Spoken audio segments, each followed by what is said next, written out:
आज की इस वीडियो में आपका बहुत बहुत स्वागत है। आज हम लोग क्लास 10th का प्रश्नावली 3.4 का प्रश्न नंबर 2 का पार्ट 5 सॉल्व करेंगे। प्रश्न नंबर 2 आपको दिया गया है कि किराए पर पुस्तकें देने वाली किसी पुस्तकालय का प्रथम 3 दिनों का एक नियत किराया है। नियत किराया कहने का मतलब कि उसका फिक्स किराया है तथा उसके बाद प्रत्येक अतिरिक्त दिन, तो प्रत्येक मतलब होता है एक दिन, तो प्रत्येक अतिरिक्त दिन का अलग किराया है। सरिता ने 7 दिनों तक एक पुस्तक रखने के लिए 27 रुपये अदा किए।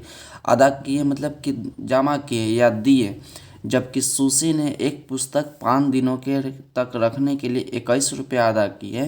तो नियत किराया तथा प्रत्येक अतिरिक्त दिन का किराया ज्ञात कीजिए। तो इसमें क्या इसमें सवाल को बोला है कि एक पुस्तकालय है जिसमें किताब जो है कि आपको भाड़े पर देता है। तो आपसे बोला है कि 3 दिनों का नियत किराया है, मतलब 3 दिन का किराया फिक्स है। तो 3 दिन से ज़्यादा जितना दिन रखिएगा तो उसका भाड़ा अलग है, मतलब 3 दिन का किराया फिक्स है।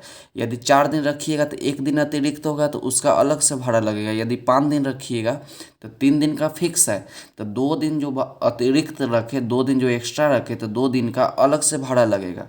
तो चलिए इसको हम लोग सॉल्व करते हैं। तो सबसे पहले लिखेंगे सॉल्यूशन, उसका लिखेंगे कि माना माना पुस्तकालय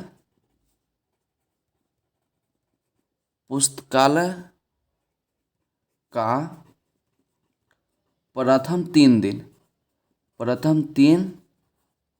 दिन का नियत किराया जो है 100 रुपया है, क्योंकि आपका सवाल में बोला है कि प्रथम 3 दिनों का एक नियत किराया है। तो प्रथम 3 दिनों का नियत किराया कितना हो गया? प्रथम 3 दिनों का नियत किराया आपका 100 रुपया हो गया। उसके बाद हम लिखेंगे कि प्रत्येक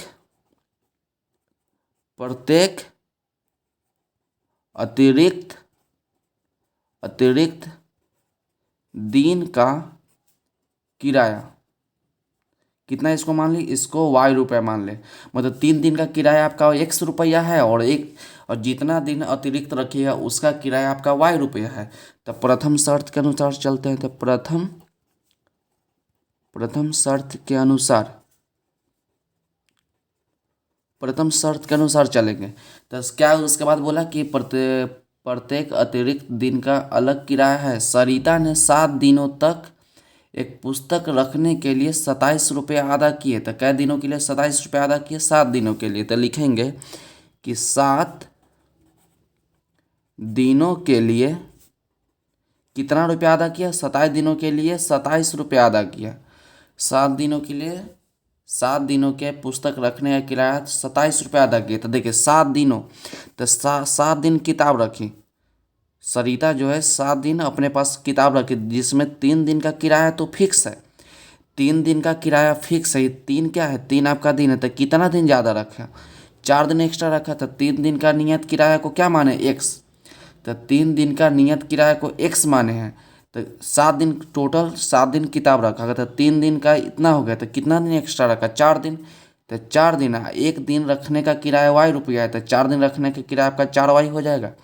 इक्वल टू कितना हो जाएगा? 27 रुपया। तो इसको हम समीकरण 1 लेट कर लेते हैं। आपको फिर से हम बताते हैं। 3 दिन का किराया 100 रुपया है। यदि उससे जितना दिन अतिरिक्त रखिएगा उसका एक दिन का किराया y रुपया लगेगा।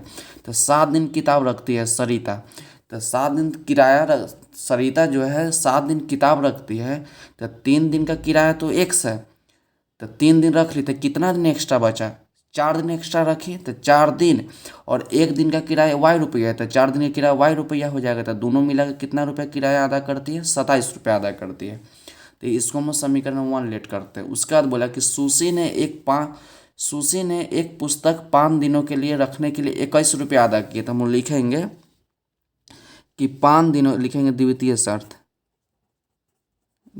शर्त लिख देते हैं। द्वितीय शर्त लिख दिए। उसके बाद बोला कि 5 दिनों के लिए कितना रुपया किराया अदा करती है? 5 दिनों के लिए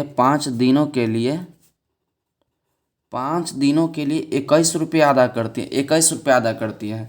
तो इसमें तो 5 दिनों है, तो 5 दिन में तो 3 दिन तो फिक्स है। तो 3 दिन का किराया कितना माने हैं? 3 दिन का किराया 100 रुपया माने हैं। और किताब कितना दिन रखती है, 5 दिन। तो 5 दिन रखती है तो 3 दिन का किराया इसको 100 रुपया मिल गया। तो कितना दिन एक्स्ट्रा रखा, 2 दिन। तो 2 और 1 दिन का किराया y रुपया, तो 2 दिन का किराया 2y रुपया। तो दोनों किराए मिलकर कितना रुपया उसको देना पड़ा है, 21 रुपया देना पड़ा है। इसको समीकरण 2। 5 दिन रखी तो ये आपका 3 दिन का किराया और ये आपका 2 दिन का किराया, तो दोनों मिलकर किराया कितना रुपया अदा की, 21 रुपया अदा की। हम समीकरण 1 और समीकरण 2 को विलोपन विधि से हल करेंगे। तो हम लिखेंगे कि समीकरण 1 तथा समीकरण 2 से, तो समीकरण 1 क्या है, समीकरण 1 आपका है कि x + 4y = 27। और दूसरा जो समीकरण आया है कि x + 2y = 21, तो ये आपका समीकरण 2। तो चलिए इसको हम सॉल्व करते हैं। हम लोग देख रहे हैं कि प्लस में x और प्लस में x, यहाँ देख रहे हैं प्लस में 4y, नीचे देख रहे हैं कि प्लस में 2y। तो हम लोग x को विलुप्त कर देते हैं, मतलब कि काट देते हैं। तो देखिए दोनों प्लस में, तो इसके बगल में प्लस रहेगा तो माइनस कर दिए, प्लस तो माइनस कर दिए, इसके बगल में प्लस तो माइनस कर दिए। तो हम लोग क्या किए, घटाएं। तो हम लोग लिखेंगे घटाने पर, क्या लिखेंगे, घटाने पर। तो देखिए प्लस में x और माइनस में x कट जाएगा, उसका लिखेंगे 4y और माइनस में अब 2y हो गया, माइनस में 2y = 27। और देखिए माइनस में कितना हो जाएगा, माइनस में आपका 21 हो जाएगा। तो 4y माइनस में 2y कितना है, 4y माइनस में 2y, तो आपका 2y प्लस में हो जाएगा = 27 में से 21 घटाएगा तो आपका 6 आ जाएगा। तो y = 6, आपका 2 इंटू में तो डिवाइड के रूप में जाएगा तो कट जाएगा। तो y का मान कितना आ गया, y का मान 3 आ गया। जब y का मान 3 आ गया तो हम उस समीकरण में 1 में पुट करने का मान है तो 1 में कीजिए, और समीकरण 2 में मान है तो समीकरण 2 में लिखिए। तो हम लिखेंगे कि y का मान समीकरण 1 में रखने पर, तो समीकरण 1 कितना है, समीकरण 1 आपका है कि x + 4y = 27। तो पुट की जितना कीजिएगा y के जगह पर 3 पुट कीजिएगा तो आपका 3 हो गया। तो चलिए इसको पुट करिए, तो x + 4 y के जगह पर कितना, y के जगह पर आपका 3 हो जाएगा और = में आपका 27। तो x प्लस 4 में 3 से मल्टीप्लाई कीजिएगा 12 = 27। तो x = 27 और माइनस में 12, तो x बराबर कितना हो जाएगा, जब इसको घटाइएगा तो आपका 15 हो जाएगा।